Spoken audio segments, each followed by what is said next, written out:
Hey you guys, it's Peter and welcome to my channel, Peter Likes Books. And today, I am going to talk about the third Reader's Bill of Rights, the third point on it, and discuss it. And if you haven't watched my previous Reader's Bill of Rights videos, what I said I was going to do was I was going to take each point and I was going to address it in a video. So, let me go back and read them to you if you guys aren't aware of what they are, or you haven't heard them before. Let me go in here and read them to you because they're really good and I had never heard of them before. They're short and they're by Daniel Pinnock. Number 1 is the right to not read. Number 2 is the right to skip pages. Number 3 is the right to not finish. Number 4 is the right to reread. Number 5 is the right to read anything. Number 6 is the right to escapism. Number 7 is the right to read anywhere. Number 8 is the right to browse. Number 9 is the right to read out loud. And number 10 is the right to not defend your tastes. And, oh, I can't wait to get to that number 10. That's going to be a good one. So today we're going to talk about number 3, which is the right to not finish. I have previously made videos about the right to not read and the right to skip pages. So those are all linked over on a playlist called the Reader's Bill of Rights. You guys can go check those out. And then I did a beginning video talking about it. So this whole idea of not finishing a book or DNFing, do not finish a book, is very, very interesting to me. And I remember, I'm very active on Goodreads. If you didn't know that, go check out my Goodreads. I accept everybody as a friend on Goodreads. I love Goodreads. When I've said about 1,000 times. There's always one word in all my videos I repeat. So anyway, I remember, pause. Okay. So when I got on Goodreads and I would see people's shelves that were DNF, I didn't understand what that meant. I had no clue what DNF was. You know, there's always like all these words about a community that you have no idea what they mean before you become part of that community. And before I became part of the bookish community, when I was just a reader, so to speak, I didn't really know that. I don't mean it like that. Like I was always, part of the bookish community, but part of like the BookTube community or Bookstagram or whatever. Like I didn't know what some of these words meant. You know, I definitely didn't know what different genres were. You know, when people would talk about, oh, this book is magical realism, or this book is, contemporary young adult romance. Like I had no clue what any of that stuff meant. Right? A book was a book to me. Honestly, it was. You know, maybe something was like science fiction versus romance, but these deep, genre kind of like definitions I had never heard of. So that was new to me on Goodreads. Also, this whole idea of DNFing a book, and I had never heard of that. I mean, I've heard of people just going, yeah, I didn't finish it, I put it down. But like, I never knew that there was like this category. And so I would start seeing on people's Goodreads shelves of like books that they had not finished. And I thought it was very, very interesting. And so I started going through, specifically when I would go to people's like, Goodreads profiles, I would specifically look at their shelf of books that they hadn't finished to see if I felt similar to that or different to that, if that makes sense. Because I think it's actually a really good way for us to kind of gauge if we have similar reading interests, I think that's one of the interesting things about BookTube is when you watch another BookTuber and they're like, oh, I loved this book. And you're like, I hated that book, right? And I have found consistently that with typical BookTubers, I like here's a good example, like Dylan the Reader 5 that I always talk about. Everything he loves, I love. Connor O'Brien, I love his videos. Everything he loves, I can't stand. I mean, we read completely different stuff. And it doesn't really mean that you can't be friends within the bookish community. It just means that you read different things. But I think it's interesting then, because for me then, when Dylan recommends a book, I immediately read it. Because I'm like, well, if he loved it, I'm going to love it, right? So I think that's kind of interesting to gauge what somebody else reads in relation to what you like to read and those kinds of things. So I started reading people's DNF lists, and then I started seeing all these videos come up on BookTube about, do you DNF? What do you think about DNFing and whatever? If you go back and you watch my videos, I really struggled with not finishing a book. Like if I open a book, I'm probably more than likely going to finish it. And I really had a hard time with this whole idea. And I remember what had happened was,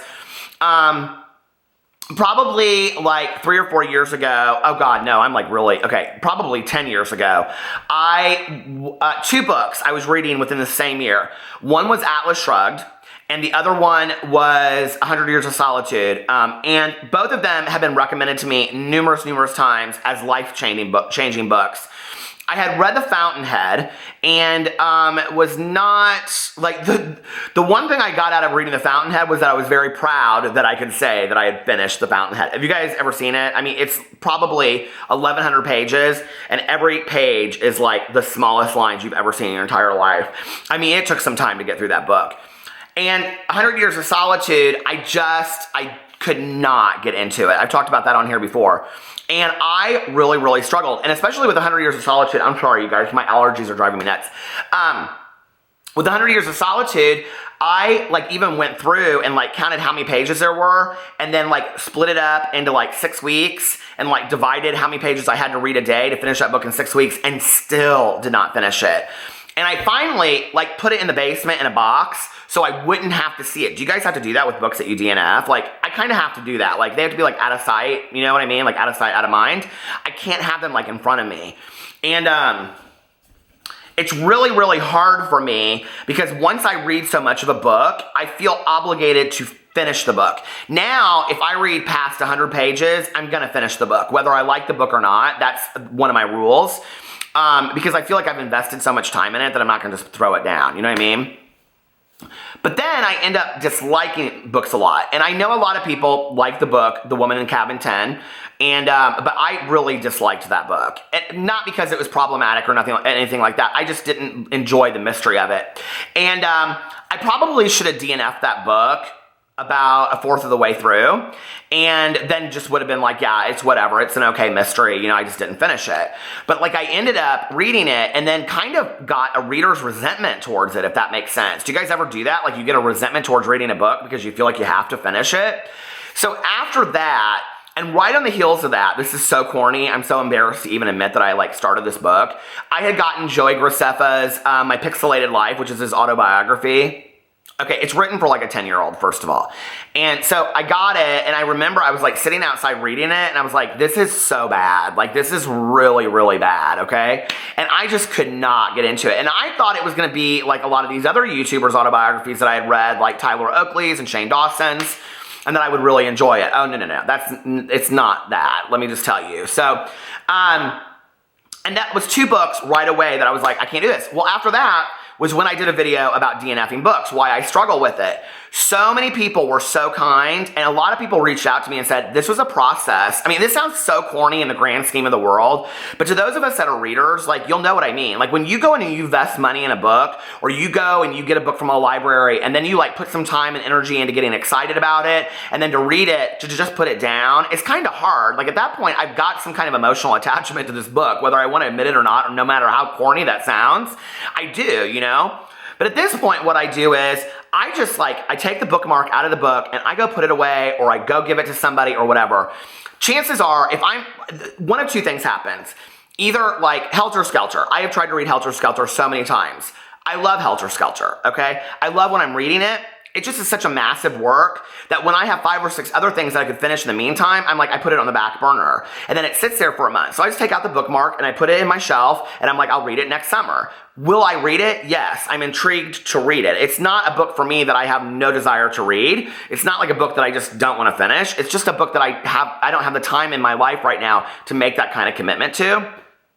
So typically there are a lot of books that I want to read, but maybe the timing right now isn't right. If it's a Christmas book, I'm not going to read it in June, you know what I mean? But then there are other books that I start reading that I just have no interest in whatsoever, and I just do not finish it. And I typically give those away. I actually drive to the library and I put them in that donation box, because if they're here, I'm going to feel guilty about it, and I'm just no, I'm not going to do that. So I'm just going to give them away, and I'm just going to drive over there and give them away, or give them to a friend. But the problem is a lot of my friends don't read the same kind of books that I do. My friend's daughter, Maddie, who's done a couple videos with me on here, she has started to get a lot of gifts from me because I buy these young adult books that I start reading, and then I'm just I have no desire to read whatsoever. But I don't want them just sitting on a bookshelf collecting dust, so I want to give them to somebody that will enjoy them. And that's the wonderful thing, is that just because I don't want to finish a book and I don't enjoy it doesn't mean that somebody else won't read it and absolutely love it, And I find that to be so true of so many books, that books that I couldn't stand, other people absolutely loved. So now when I go to people's Goodreads, I don't necessarily judge their profile, their reading taste by their not finishing a book, because for me, I wouldn't want somebody to judge out on me. And I'll give you a perfect example. 2 years ago, I did a buddy reads to read The Underground Railroad. I got in probably 20 pages and I was like, I cannot get into this book at all. I was like, I cannot finish this book. I don't like it, but I bought it on Audible.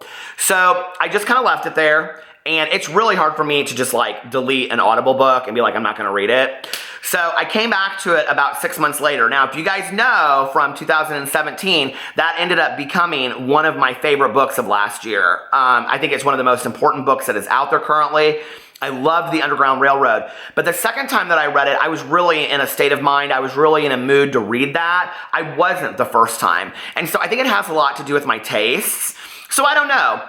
I think that it's important that we have a right to not finish a book if we don't want to finish a book and not feel bad about it. I felt bad about it for a long time, and I don't anymore. If I just don't want to finish a book, I don't finish a book. But a lot of times I'm like, do I just not want to finish it, or do I want to hold on to it until later? Because down the road, I might want to read it. So I'd be interested to know what you guys think about that.